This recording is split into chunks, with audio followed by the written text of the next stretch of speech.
ಒಂದು ಜಾದು ಮಾಡುತ್ತೇನೆ. ಇಲ್ಲಿ ಲೋಟಗಳಲ್ಲಿ ನೀರು ಇದೆ. ನಾನು ಒಂದನೇ ಲೋಟದಲ್ಲಿ ನಿಂಬೆ ಹಣ್ಣು ಹಾಕುತ್ತೇನೆ. ನಿಂಬೆ ಹಣ್ಣು ಮುಳುಗಿತ್ತು. ಇನ್ನೊಂದು ನಿಂಬೆ ಹಣ್ಣು ಈ ಲೋಟದಲ್ಲಿ ಹಾಕುತ್ತೇನೆ. ನಿಂಬೆ ಹಣ್ಣು ಮುಳುಗಲಿಲ್ಲ. ಈ ಜಾದು ಹಿಂದೆ ವೈಜ್ಞಾನಿಕ ಇದೆ, ಕಾರಣ ಇದೆ. ಒಂದನೇ ಲೋಟದಲ್ಲಿ ಸಾಮಾನ್ಯ ನೀರು ಇದೆ. ಎರಡನೇ ಲೋಟದಲ್ಲಿ ಉಪ್ಪು ಕರಗಿಸಿದೆ. ಇಲ್ಲಿ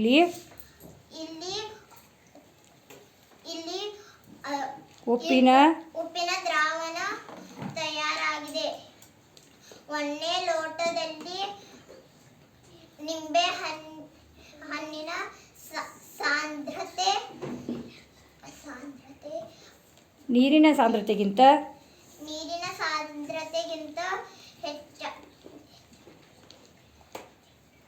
ಹೆಚ್ಚಾಗಿದೆ. ಅದಕ್ಕೆ ಅದು ಮುಳುಗುತ್ತದೆ. ಆದರೆ ಎರಡನೇ ಲೋಟದಲ್ಲಿ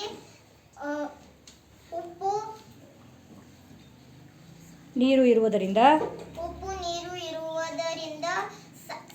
ನೀರಿನ ಸಾಂದ್ರತೆ ಹೆಚ್ಚಾಗಿ ನಿಂಬೆಹಣ್ಣಿನ ಸಾಂದ್ರತೆ ಕಡಿಮೆಯಾಗಿ ನಿಂಬೆಹಣ್ಣು ತೇಲುತ್ತದೆ.